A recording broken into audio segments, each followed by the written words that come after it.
غرباء غرباء 31 hari bulan Ogos tahun 57. Merdeka! Merdeka! Merdeka! Merdeka! Seperti apa yang kita semua tahu, kita akan memasuki bulan kebangsaan bermula 1 Ogos hingga 16 September. Setiap tahun, hari kenegaraan ini disambut seluruh rakyat dengan penuh kebanggaan dan semangat patriotik. Angin malam membawa nikmat, tidur dalam keadaan utuh. Saya sampaikan kepada muslimin dan muslimat, Assalamualaikum warahmatullahi wabarakatuh. Saya Adriana Ernida daripada kelas Al-Ghurabah.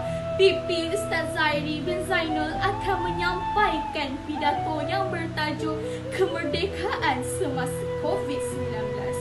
Terima kasih kepada juri-juri dan rakan-rakan saya yang sentiasa di hati.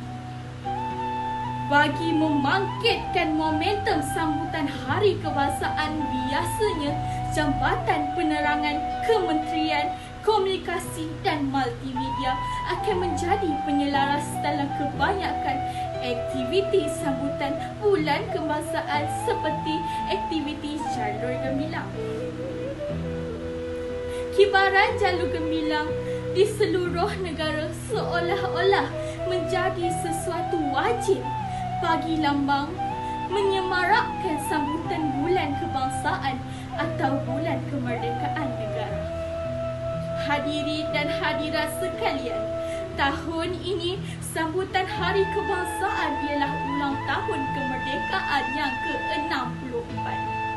Dijangkakan sambutan kali ini amat sederhana disebabkan negara masih berada dalam fasa pemulihan COVID-19.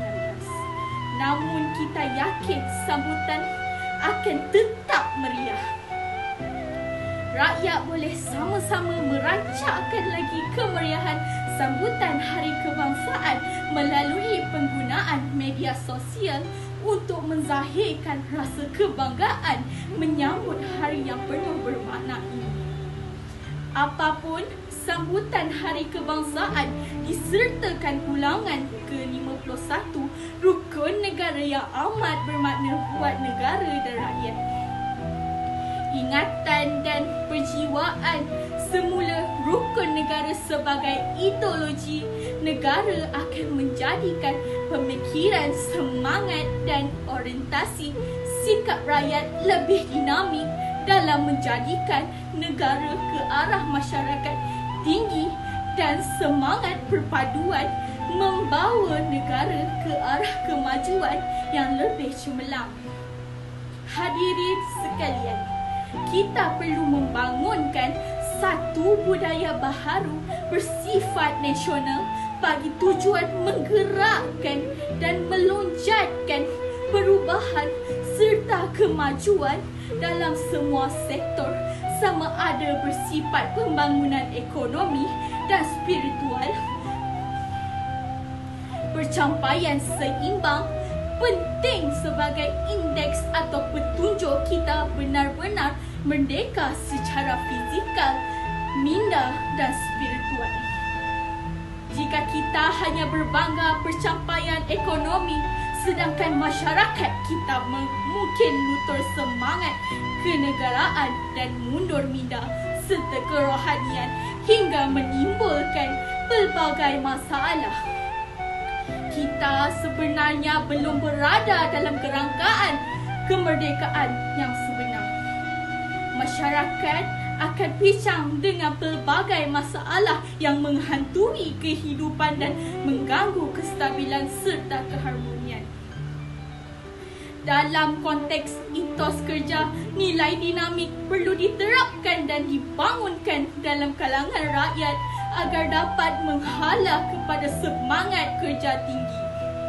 Kerja bukan semata-mata untuk diri, bahkan negara dan semangat patriotisme nilai utama seperti ketekunan, kesungguhan, ketelitian, kerapian, kecekapan dan kerja penuh integriti perlu disuburkan dalam masyarakat. Tuan-tuan dan puan-puan, etos kerja ini harus disuburkan dan dijiwai sebagai nilai budaya kerja nasional supaya menjadi pemangkin ke arah lonjakan berganda kemajuan negara. Inilah semangat mesti digarapkan dalam penghayatan sambutan Hari Kebangsaan. Tema sambutan Hari Kebangsaan tahun ini adalah Malaysia Prihatin, yang bermaksud seluruh rakyat berganding memerangi COVID-19. Penghayatan ini mesti diperluaskan kepada prihatin terhadap semangat untuk meneruskan membangunkan negara demi kemajuan cemerlang. Usaha menangani COVID-19 mesti merangkumi usaha memulihkan ekonomi negara dan kehidupan rakyat yang terjejas, malahan kerajaan sendiri menunjukkan sikap prihatin melalui inisiatif pakej rangsangan ekonomi prihatin rakyat. Usaha menyuburkan budaya kerja dinamik memerlukan sikap mental krisis dan kreatif untuk menghasilkan kerja atau kualiti produktif, kreativiti atau inovasi. Melaksanakan pekerjaan, penggunaan internet, keselambungan hubungan digital selari dengan tuntutan era revolusi industri 4.0. IR 4.0 ialah aliran baharu dalam pembangunan ekonomi dunia. Pada era IR 4.0 ini, pendigital berfungsi sebagai pemboleh daya ekonomi. Antara elemen penting ialah analisis data raya, kecerdasan pembuatan, internet dan perkomputeraan awam yang perlu dikuasai oleh masyarakat.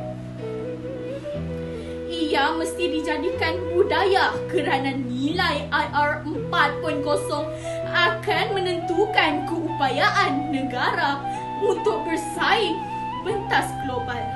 Walaupun kita berdepanan dengan keadaan yang sukar, dengan ekonomi sosial, politik berdepanan risiko, dengan disiplin serta semangat tinggi, kita tetap gagah hadapi cabaran sukar ini dengan kekuatan mental, semangat dan kemahuan dan kesungguhan ditunjukkan oleh rakyat, iaitu lambang patriotisme yang mesti dikekalkan. Pemimpin politik juga harus bersifat patriotik dengan bersikap matang dan rasional dalam berpolitik. Hadirin dan hadirat, dalam negara memasuki tahap pemulihan, rakyat masih bergelut memulihkan kehidupan.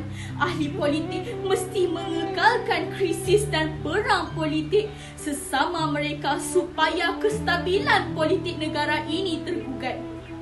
Peralihan kerajaan kepada Pakatan Nasional PN melalui kebijaksanaan yang di-Pertua Agong Al-Sultan Abdullah Riyatuddin Al-Mustafa Billah Shah yang diuruskan baginda secara demokratik hendaklah dihormati. Bukankah kesetiaan kepada raja dan negara menjadi 5 prinsip rukun negara? Kesimpulannya adalah sambutan Hari Kebangsaan bukan sekadar mengimbau kembali perjalanan sejarah kemerdekaan negara, tetapi ia perlu dilihat kepada usaha pengisian kemerdekaan dan rakyat hidup dengan penuh harmoni, bersatu padu dan jati diri dan semangat patriotisme tinggi. Tangan tergores, pisau terjadi luka. Luka digores tak rasanya pedih. Cukup sampai di sini saja. Saya ucapkan terima kasih. Sarapan pagi pakai roti. Rotinya enak buatan si Bibi. Pidato saya cukup sampai di sini. Jika kamu rindu, boleh sembangi. Saya sudahi dengan wal taufiq wal hidayah. Wassalamualaikum warahmatullahi wabarakatuh. #stay safe, stay at home, Malaysia Prihatin.